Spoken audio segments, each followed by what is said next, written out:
Everyone. ಹೋಟೆಲ್ಗಳಲ್ಲಿ ಈ ರವೆ ಇಡ್ಲಿ ಸೆಟ್ ದೋಸೆಗೆ ಚಟ್ನಿ ಜೊತೆ ಒಂದು ವೆಜ್ ಸಾಗು ಕೊಡ್ತಾರೆ, ನೀವು ತಿಂದಿರ್ತೀರ. ಇವತ್ತು ನಾನು ಆ ವೆಜ್ ಸಾಗು ರೆಸಿಪಿನ ನಿಮ್ಮ ಜೊತೆ ಶೇರ್ ಮಾಡ್ತಾ ಇದ್ದೀನಿ.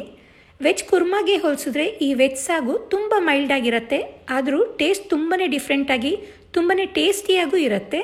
ಹಾಗಿದ್ರೆ ಬನ್ನಿ ಹೇಗೆ ಮಾಡೋದು ಅಂತ ನೋಡೋಣ. ಮೊದಲಿಗೆ ಸಾಗುಗೆ ಬೇಕಾದಂಥ ಮಸಾಲೆನ ರೆಡಿ ಮಾಡ್ಕೊಳ್ಳೋಣ. ಒಂದು ಮಿಕ್ಸಿ ಜಾರ್ನಲ್ಲಿ ಅರ್ಧ ಹೋಳಿಗೆಕ್ಕಿಂತ ಸ್ವಲ್ಪ ಕಡಿಮೆ ತುರಿದಿರೋಂಥ ಕಾಯಿ ತೊಗೊಂಡಿದ್ದೀನಿ. ಇದ್ರ ಜೊತೆ ಅರ್ಧ ಇಂಚ್ ಚಕ್ಕೆ, 3 ಲವಂಗ, 2 ಏಲಕ್ಕಿನ ಹಾಕ್ಕೊಳ್ಳಿ. 1 ಟೀ ಸ್ಪೂನ್ ಜೀರಿಗೆ, 1 ಟೀ ಸ್ಪೂನ್ ಸೋಂಪಿನ ಕಾಳು. ಸೋಂಪಿನ ಕಾಳು ತುಂಬ ಇಂಪಾರ್ಟೆಂಟ್, ಹಾಕ್ಕೊಳ್ಳೋದನ್ನು ಮರಿಬೇಡಿ. ನಂತರ 2 ಟೇಬಲ್ ಸ್ಪೂನಷ್ಟು ಹುರಿಗಡಲೆ, ಇದು ಗ್ರೇವಿಗೆ ಸ್ವಲ್ಪ ಥಿಕ್ನೆಸ್ ಕೊಡುತ್ತೆ.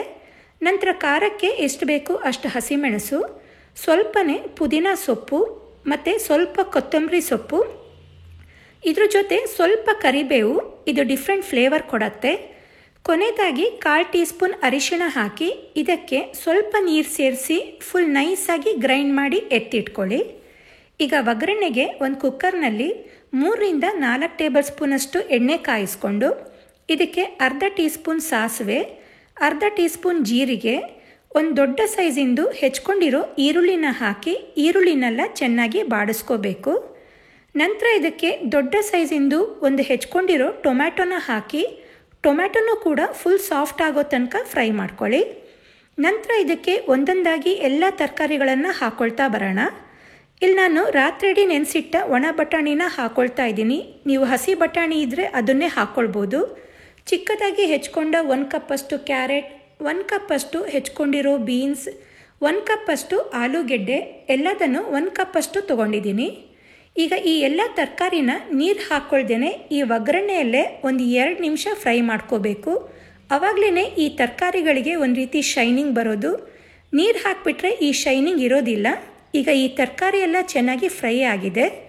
ಇದಕ್ಕೆ ನಾವು ರುಬ್ಕೊಂಡಿರೋಂಥ ಮಸಾಲೆನ ಹಾಕ್ಕೊಳ್ಳೋಣ. ನಂತರ ಸಾಗು ಕನ್ಸಿಸ್ಟೆನ್ಸಿಗೆ ಎಷ್ಟು ಬೇಕೋ ಅಷ್ಟು ನೀರನ್ನು ಹಾಕ್ಕೊಂಡು ರುಚಿಗೆ ತಕ್ಕಷ್ಟು ಉಪ್ಪು ಹಾಕಿ ಚೆನ್ನಾಗಿ ಮಿಕ್ಸ್ ಮಾಡ್ಕೊಳ್ಳಿ. ನಾನು ಈ ಸಾಗುನ ಸೆಟ್ ದೋಸೆ ಜೊತೆ ಸರ್ವ್ ಮಾಡ್ತಾ ಇದ್ದೀನಿ, ಆದ್ದರಿಂದ ನೀರು ಸ್ವಲ್ಪ ಕಡಿಮೆ ಹಾಕಿದ್ದೀನಿ. ರವೆ ಇಡ್ಲಿ ಇಲ್ಲ ಅಕ್ಕಿ ಇಡ್ಲಿ ಜೊತೆ ಸರ್ವ್ ಮಾಡೋದಿದ್ರೆ ಸ್ವಲ್ಪ ನೀರು ಜಾಸ್ತಿ ಹಾಕಿ ಸ್ವಲ್ಪ ತೆಳು ಮಾಡ್ಕೊಳ್ಳಿ.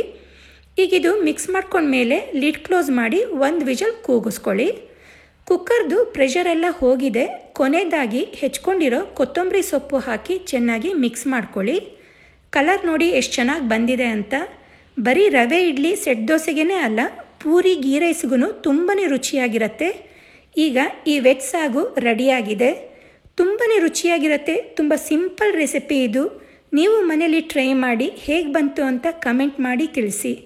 ವಿಡಿಯೋ ಇಷ್ಟ ಆದರೆ ಲೈಕ್ ಕೊಡಿ, ಶೇರ್ ಮಾಡಿ. ಸಬ್ಸ್ಕ್ರೈಬ್ ಮಾಡ್ಕೊಂಡಿಲ್ಲ ಅಂದರೆ ಸಬ್ಸ್ಕ್ರೈಬ್ ಮಾಡ್ಕೊಳ್ಳಿ. ನನ್ನ ಚಾನಲ್ನ ಫಾಲೋ ಮಾಡೋದನ್ನು ಮರಿಬೇಡಿ. Thank you.